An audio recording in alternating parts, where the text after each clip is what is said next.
I was folding laundry in the living room when my granddaughter Julia walked in from school. It was a Thursday afternoon, around 3:30. The September sun streamed through the bay windows of our home in Meadowbrook, Connecticut. Julia dropped her backpack by the door and walked over to me with that serious expression she sometimes got. "Grandma," she said quietly, "can I stop taking the vitamins Miss Caroline gives me?" My hands froze mid-fold.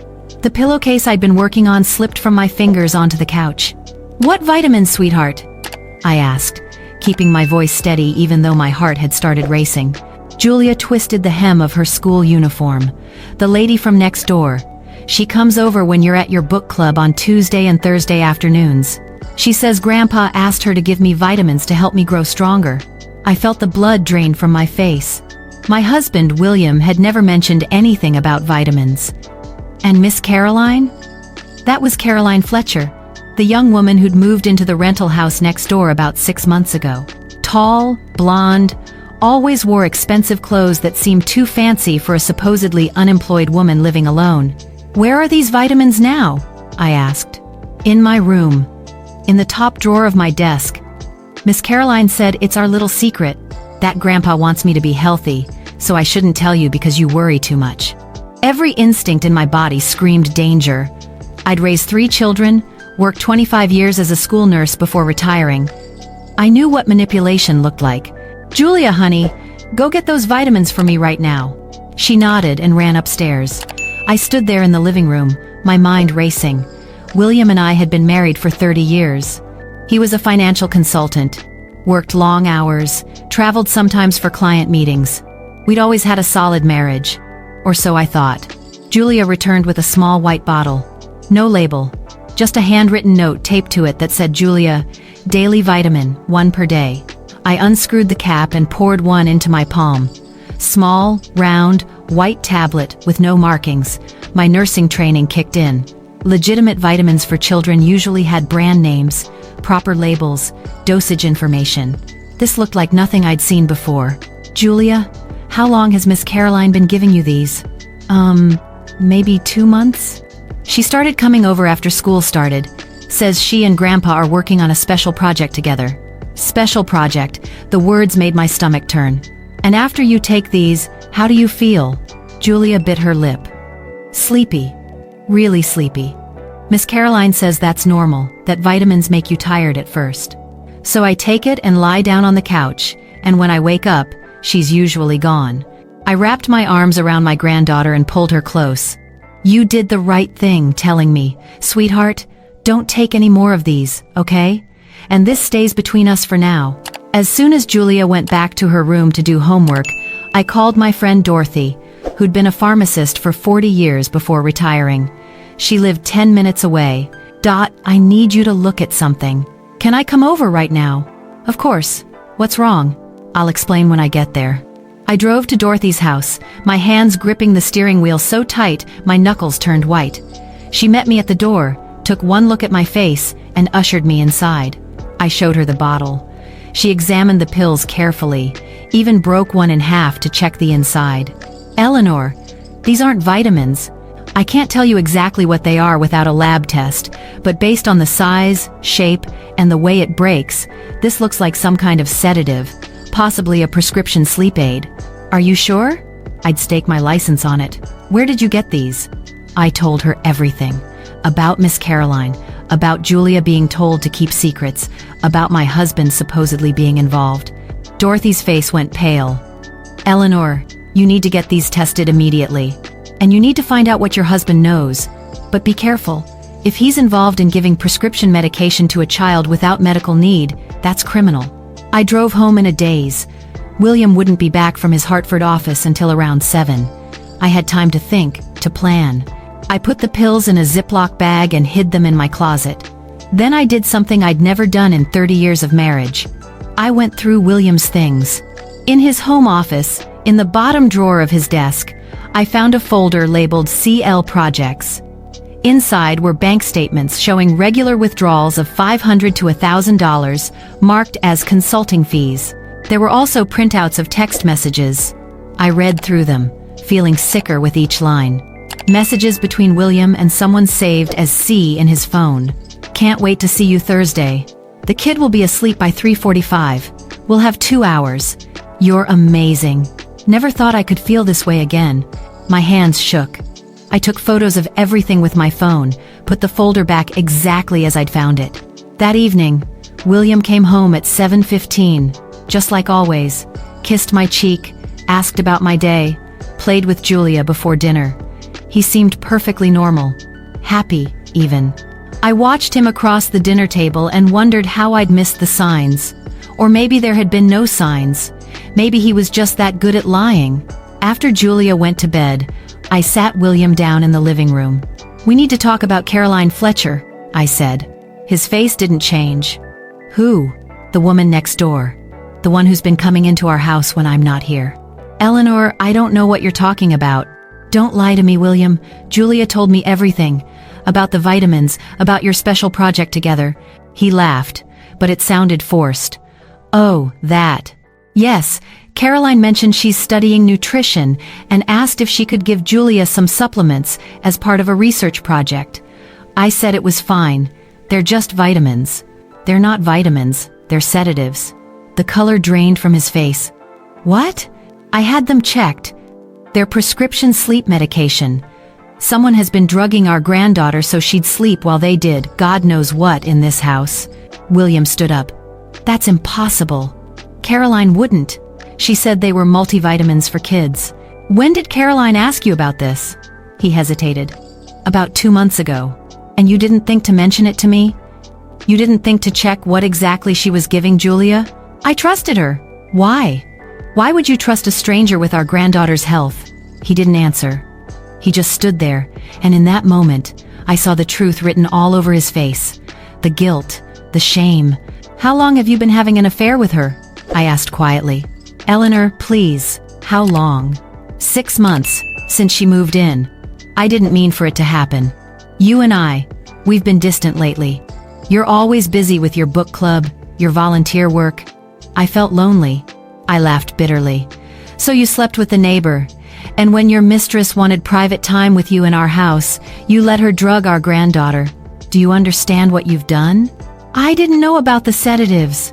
"I swear." "Get out. Eleanor, we can work through this. Get out of this house. Now. Before I call the police." He left. I heard his car start, heard him drive away. Then I sat on the couch and let myself cry for the first time in years. The next morning, I called my lawyer, Thomas Reynolds. He'd handled our wills and property documents. Now I needed him for something else. "Thomas, I need to file for divorce. And I need to report a crime." I went to the police station that afternoon. Brought the pills, brought Julia, brought all the evidence I'd gathered. The detective assigned to the case was a woman named Lisa Chen. She listened carefully, took notes, treated Julia with kindness. "Mrs. Hartley, we'll need to send these pills for lab analysis. That takes about a week. In the meantime, I want to ask your permission to set up some surveillance." "What kind of surveillance?" "We want to catch Miss Fletcher in the act. If she's been drugging a minor, that's a serious felony.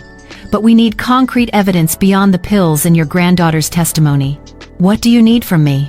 "Next Thursday, when you'd normally be at book club, we want you to go as usual. But we'll have an undercover officer parked outside your house, and we'll have Julia wear a recording device. If Miss Fletcher shows up and attempts to give Julia medication, we move in and make the arrest." I looked at Julia. She was scared, I could tell. But she nodded. "I can do it, Grandma. I want to make sure she doesn't hurt other kids." Detective Chen smiled at her. "You're very brave, Julia." The week that followed was the longest of my life.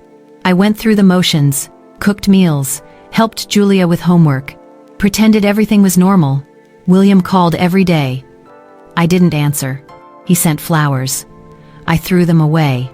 He sent emails begging for another chance. I forwarded them to my lawyer. The lab results came back on Tuesday. Detective Chen called me. "Mrs. Hartley, the pills contain zolpidem, a prescription sleep medication for adults. The dosage in each pill would be enough to heavily sedate a child Julia's size for 3 to 4 hours.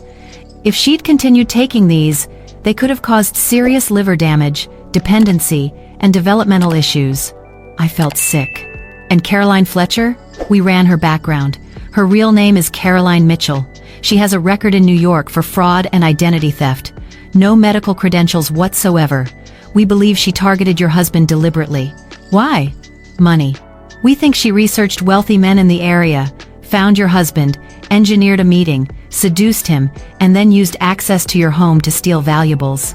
We found several items missing from your home listed on online marketplaces under her accounts. I hadn't even noticed things were missing. I checked the house that evening. My grandmother's silver candlesticks, a jade figurine from our China trip, several pieces of jewelry, all gone. Thursday came. I went to book club as usual, but I couldn't focus on the discussion. My phone was in my purse, volume on high, waiting for Detective Chen's call. At 3:45 my phone rang. "We've got her, Mrs. Hartley. Come home." I drove back at twice the speed limit. There were 2 police cars in front of my house. Caroline was being led out in handcuffs, screaming that this was a mistake, that she'd done nothing wrong. Julia was sitting on the front porch with a female officer, looking small but brave. I ran to her and wrapped her in my arms. "You did so good, baby, so good." Detective Chen walked over. Julia was perfect. Miss Fletcher arrived at 3:30, let herself in with a key, gave Julia the pill, and told her to lie down. We have everything on recording. She's being charged with child endangerment, administering controlled substances to a minor, theft, and fraud. With her record, she's looking at 5 to 10 years. And my husband? That's up to you. If you can prove he knew about the sedatives, we can charge him as an accessory. But Julia's testimony suggests he genuinely didn't know. He didn't know about the drugs, but he knew about the affair. He gave his mistress access to our home where our granddaughter lives. That's enough for me. The divorce took 6 months. William tried to fight it at first, hired an expensive lawyer, claimed temporary insanity. But I had all the evidence, the affair, the financial records, the fact that his negligence had put Julia in danger. The judge awarded me the house, primary custody of Julia, and 60% of our assets. William got visitation rights every other weekend, supervised for the first 6 months. Caroline Mitchell pleaded guilty in exchange for a reduced sentence of 6 years. She admitted everything. She'd researched wealthy men, found William through a business directory, rented the house next door specifically to get close to him. The pills were meant to keep Julia asleep so she could steal from our house and have private time with William. She'd stolen over $30,000 worth of items in 2 months. Julia had nightmares for a while, worried that the bad lady would come back. We went to therapy together. Dr. Sarah Kim helped us both process the trauma. Slowly, Julia began to heal. She stopped being afraid to be home alone, started smiling again, made new friends at school. As for me, I threw myself into my volunteer work. I started a program at the local school teaching children about medicine safety, about trusting their instincts when adults ask them to keep secrets. 2 years after the divorce, I met Robert at a community gardening event. He was a retired teacher, widowed 3 years earlier, kind eyes and a gentle smile. We started as friends. He helped me plant tomatoes. I helped him organize his late wife's book collection. One day, Julia asked me, "Grandma, is Mr. Robert your boyfriend?" I laughed. "Would that be okay with you?" She thought about it seriously. "I think so. He's nice. And he doesn't lie." That was her measure of a good person now. Someone who doesn't lie. Robert and I dated for a year before he proposed. Nothing fancy. Just the 2 of us in his garden on a Sunday morning, him holding a ring that had belonged to his grandmother. "I know we're old," he said, "and we've both had our share of heartbreak. But I love you, Eleanor. I love Julia. I want to spend whatever time I have left making you both happy." I said yes. We got married in the backyard of our house. Small ceremony, just family and close friends. Julia was my maid of honor, wearing a lilac dress she'd picked out herself. Robert moved into the house. He converted William's old office into a reading room for Julia, built floor-to-ceiling bookshelves, put in a window seat with cushions. Julia spent hours in there, reading adventure stories and mysteries. Life became peaceful. Robert retired completely and spent his days cooking, gardening, volunteering at the library. I continued my medicine safety program. Julia thrived in school, made honor roll, joined the debate team. Sometimes I still think about that Thursday afternoon when Julia asked me about the vitamins. What if she hadn't spoken up? What if she'd kept taking those pills? I pushed those thoughts away. She was brave. She trusted me. And I protected her.